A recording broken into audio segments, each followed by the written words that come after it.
রমাদান মাসেই সে একটি বাইতুল্লাহিল হারামের পাশে সৌদি বাদশাহ সালমান বিন আব্দুল আজিজ আল সৌদ হাফিজাহুল্লাহর পূর্ণ তত্ত্বাবধানে গোটা বিশ্বের মুসলিমদের মাঝে কিভাবে ভ্রাতৃত্ব তৈরি করা যায়, আন্তরিকতা গড়ে তোলা যায়, ঈমানি সম্পর্ককে মজবুত করা যায়, এ লক্ষ্যেই কাবার পাশেই একটি ইন্টারন্যাশনাল কনফারেন্স অনুষ্ঠিত হয়।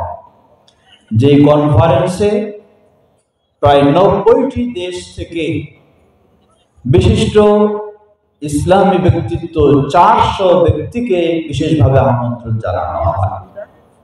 সেখানে বাংলাদেশ থেকে বাংলাদেশ জমিয়ত আহলে হাদিসের সেক্রেটারি জেনারেল হিসাবে আমাকেও আমন্ত্রণ জানানো হয়েছিল। সেখানে আমরা দেখেছি, বিশেষ করে আমার বক্তব্য আরবিতে সেখানে সুন্দর বক্তব্য ছিল বাংলাদেশ জমিয়ত আহলে হাদিসের পক্ষ থেকে, বাংলাদেশের পক্ষ থেকে।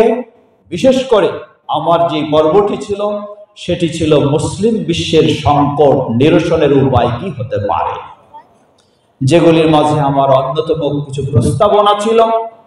যার প্রথম ছিল মুসলিম বিশ্বের শাসক এবং আলেম ওলামাদের ঐক্যবদ্ধ হওয়ার কোনো বিকল্প পথ নেই, ঐক্যবদ্ধ হতেই হবে। আজকে যদি ঐক্যবদ্ধ থাকতে পারতাম আমরা, তাহলে ফিলিস্তিনের মানুষেরা এভাবে নির্যাতিত ও মাজলুম ও হত্যার শিকার হতো না, ঠিক কিনা?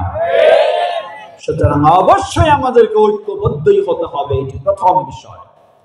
তবে মনে রাখবেন,